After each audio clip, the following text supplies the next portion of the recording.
Good evening, good evening, good evening. It's LordFlash here, and doing something a little bit different to the War Thunder videos of late. Going to be playing some Kerbal Space Program.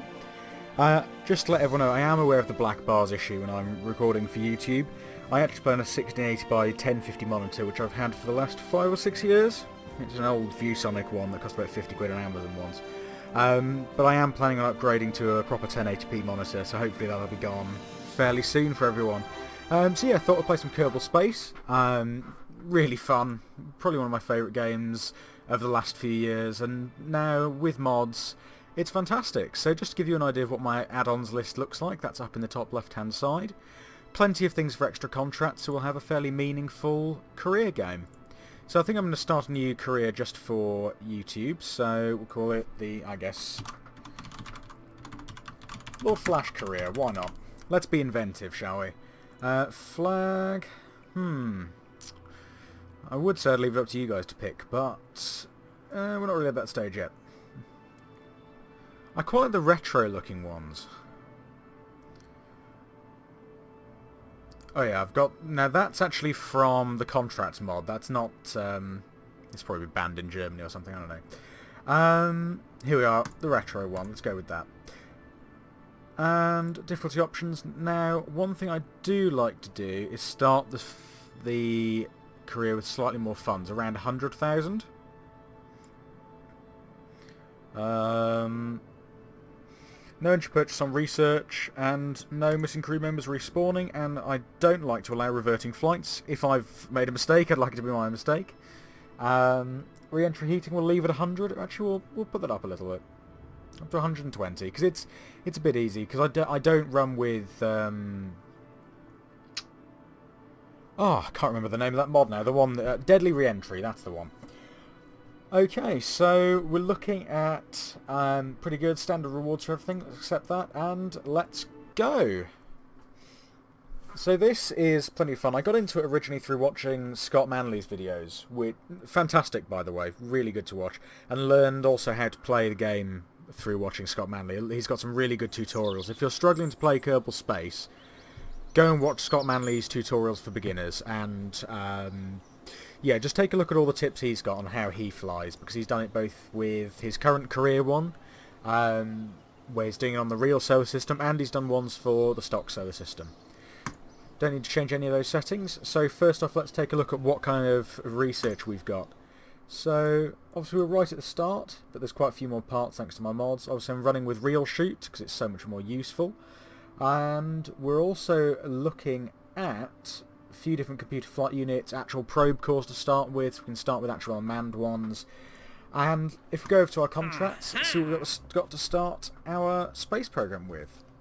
So, the A3, which is one of the beginnings of the ballistic missile programs. So I think we'll start with that. That's simply a rocket that we launch. We can do that. I can have a maximum of 2. What's this one? I have not seen these before.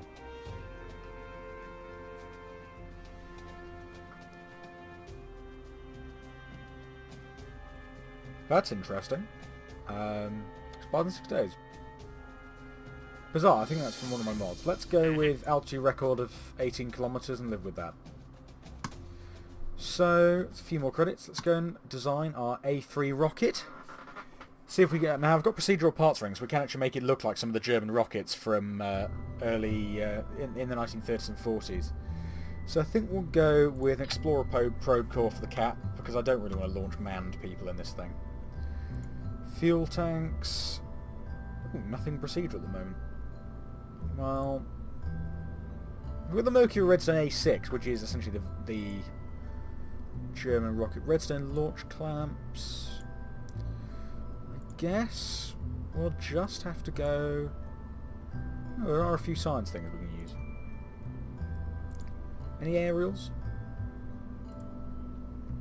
Well, we have got some antennas, but I think these will break in the atmosphere. Oh no, that's a dynamic antenna.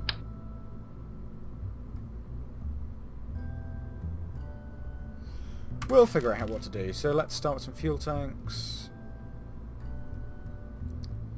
I like the sound of the Mercury Explorer ones. Just looks so weird. So weird, but careful to remove that. So we'll make this look slightly more sensible. I say slightly more sensible. What if we... I can't scale that. Okay. That's not better. Right, science. Let's put this dynamic range antenna on here.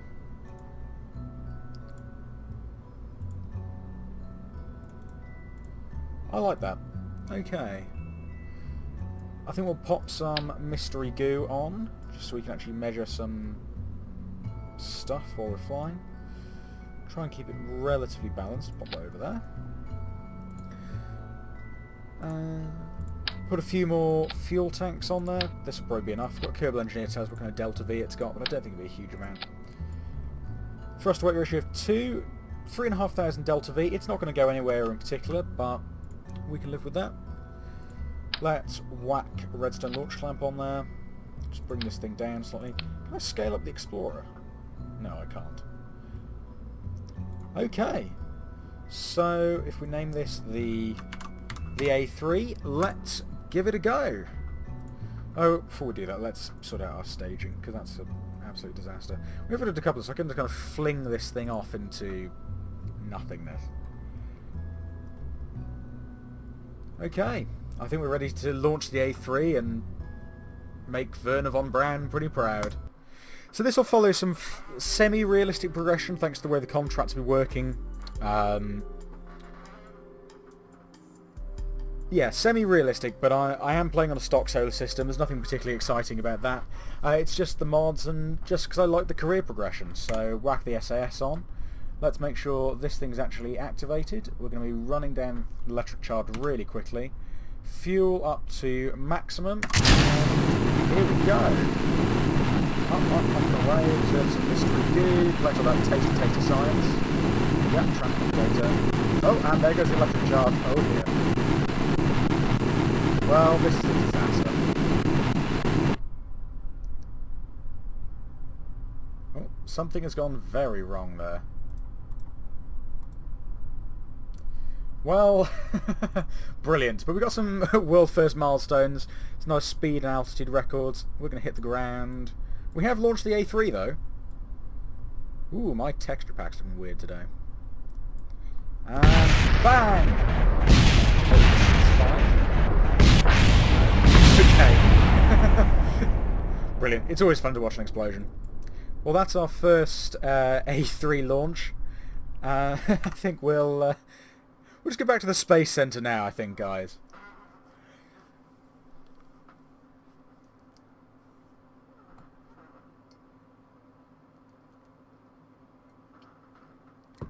Oh man, Kerbal Space is loading screens.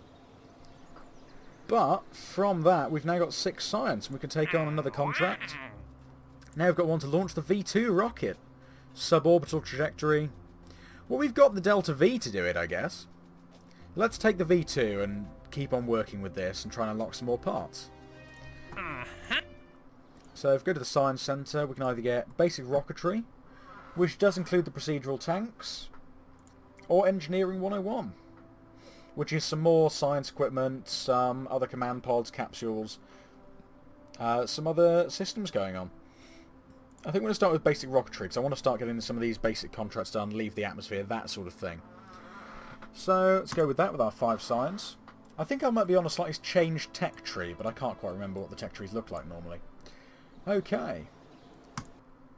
Yeah, so here we go. Let's design and build the V2. I think we'll still be going with the Explorer probe core because I don't want to put people on these yet. We are nowhere near safe enough to put people on. Now if we put this on, thanks to the joys of procedural parts, really would recommend this mod, by the way. No, there's nothing to do at all.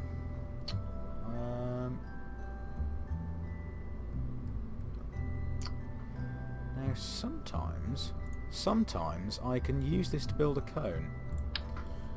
What does this do? Ah! Now that's canny. That's going to look a lot better, isn't it? Let's just expand this out slightly. Oh no, we can't. So that's as big as we can get it. I really like the moo texture. I know it's meant to be a V2, but the moo texture just looks really cool. A few more of these. And now I think we're actually going to spin stabilise this V2, because that I don't think any of these tanks, etc., have any SAS on them, or the cores, or the engine, or etc. So I think if we go with something like spin stabilised fins, maybe using a different engine as well, let's go with... what sort of thrust have we got on these things? Let's go with the Reliance. I know it doesn't have any gimbling. No gimbling on that one. There we go, let's fix that. Wow, thrust to weight ratio of 4, for you limit thrust to about half. Now this thing should in theory be able to get well, this will definitely get to space at least. We've got the antenna on there. Can we put any batteries on here yet? Nope, no batteries. And the spin stabilising. So for those of you new to KSP, how to spin stabilise, and it's only really useful if you've got Ferrum Aerospace. Put on some winglets at the bottom, as you might do normally. Go on your rotate, and then if you hold down shift, yeah, and just offset them slightly, and this should provide you spin stabilising. Essentially it'll work like a bullet coming out of a rifle. It'll be spinning so quickly that, thanks to the joys of aerodynamics, I'm not a physicist. so I understand roughly why it works. You know, it's spinning so it stays on course. But I couldn't explain the physics, so I won't try. All I know is this thing should be able to go to space, and we've got the thrust-to-weight ratio to do it. Pop a launch clamp on there. Now there's no point putting parachutes on this thing, it'll burn up on re-entry anyway. We'll just drag that onto the engine, and this is V2. Doesn't look like one, but it is. It's the Kerbal Space V2. Let's give this a launch. Obviously no crew, and up, and away.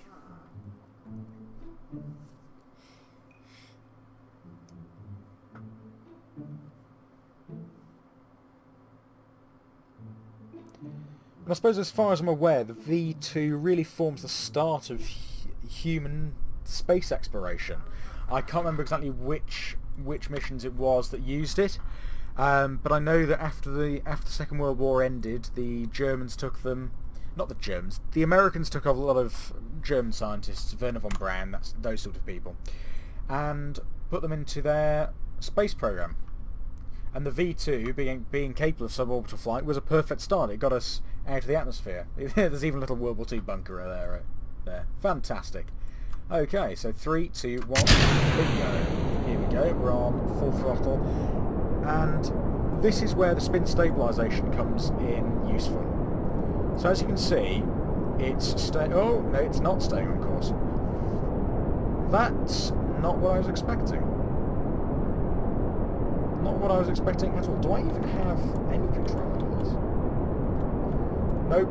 This is going to be another crash. Whoops!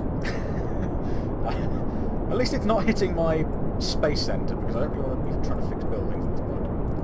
Why is it just toppling over like this? Bam! I can't revert to launch. Let's try returning to vehicle assembly, see if we can fix the issue we're having.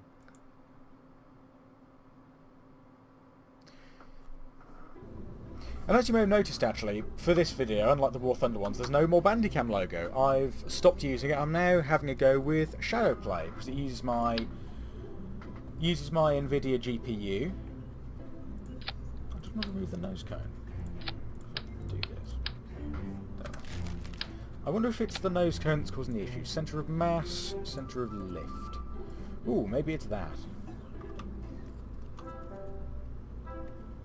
Can't really move the wings any further down, you know. Will that work? Maybe. Maybe that'll work. I don't know. Let's try without the nose cone at any rate, and move these things onto the top. I don't really know why I need 3 of them, but we'll go with it. I really hope this works, because I would love to try and get this thing to go. Do we have any control? No, we don't. What about any engines that have some gimbling? This actually has a gimbal vector, so let's go with the Mercury Redstone simply for the gimbal. It'll allow us to stay properly on course, hopefully, and that's lowered the centre of mass. So now if I were to lift the wings, the little winglet things. Ah, yes. There we go, perfect. That should hopefully work. So save this new version of the V2 and give it a go, and I think once we've hopefully got this thing to space, we'll be able to call it there. But hopefully you guys are enjoying this. Hopefully you're enjoying me branching out and doing different games. I think this channel's going to be more me playing simulation games, whether it is things like Crusader Kings, that's another favourite of mine, or Kerbal Space, or War Thunder. I'm also thinking about doing some Elite Dangerous on the channel. Another really fun one. The trouble is with I've got with Elite Dangerous, speaking of other space games, is I don't really know what else to be doing. Let's just turn this on so we've got some antenna range. And hopefully we'll get somewhere. That's now looking a lot better with the gameplay. Oh dear. Just throttle that back slightly. Wow, this is going quickly. And maybe I think too much thrust was possibly also an issue with the other one. We'll keep just enough that we can keep accelerating and hopefully get this thing to space. Oh, and if you guys find the rocket sounds too loud, let me know in the comments and I'll tweak the audio volume. I'm still getting used to recording for YouTube and how sound balancing's got to be done. So we've broken an altitude record. That's fantastic. So it looks like our spin stabilised V2 is exactly what we need. This is I think it's called Scatterer, the terrain graphics mod that I'm using. It makes the planet absolutely beautiful. So as you can see, because it's spinning, it's trying to wobble, but I think it's spinning so quickly that the forces of the spin keep it on target. Maybe that's right. My fiancée is a physicist, so I'm pretty sure if I get it wrong in this video, she'll correct me. Now, spin stabilisation works less effectively the higher up it gets, because obviously the wings can't bite into as much atmosphere. But now we're getting pretty high up and accelerating pretty quickly. We've just beaten Mach 1. I think we're probably gonna... I want to make sure this gets to space, but I have no patched conics yet. I'm not in space yet. We've beaten the 18km altitude record. Nice. We're getting all the things on this mission. And even more altitude records. And now let's whack the throttle all the way up to maximum and see if it either destroys itself or just flies off into space. Wow, this thing is really going now. It's going anywhere it wants to. Just whoa.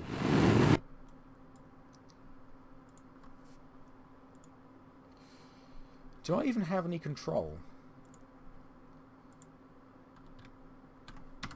Not enough to be meaningful. I just want this thing to get to space. Is that really so hard?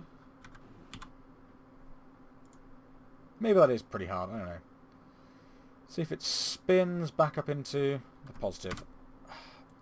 So frustrating. I just want it to go to space. We're going to be right on the edge, but...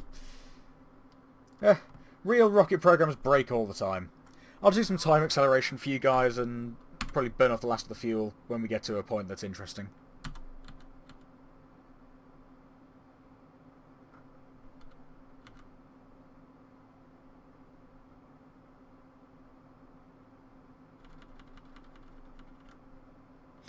So we've just hit the apoapsis, or we're just about to.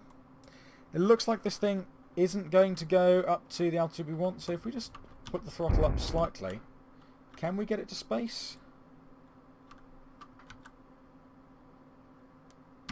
Nope, this thing ain't going to space.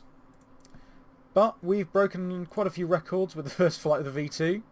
It's pretty nice. Once we hit the ground, we'll go back at the Space Center, look at what kind of signs we've earned, and from there, I think we'll call it a day.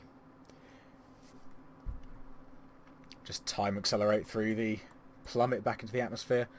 I wonder if we'll see any re-entry heating. Wow, more records. Land distance records. Wow, look how fast that's spinning. The wings are separating. That's the joys of physical time acceleration in Kerbal Space, I guess.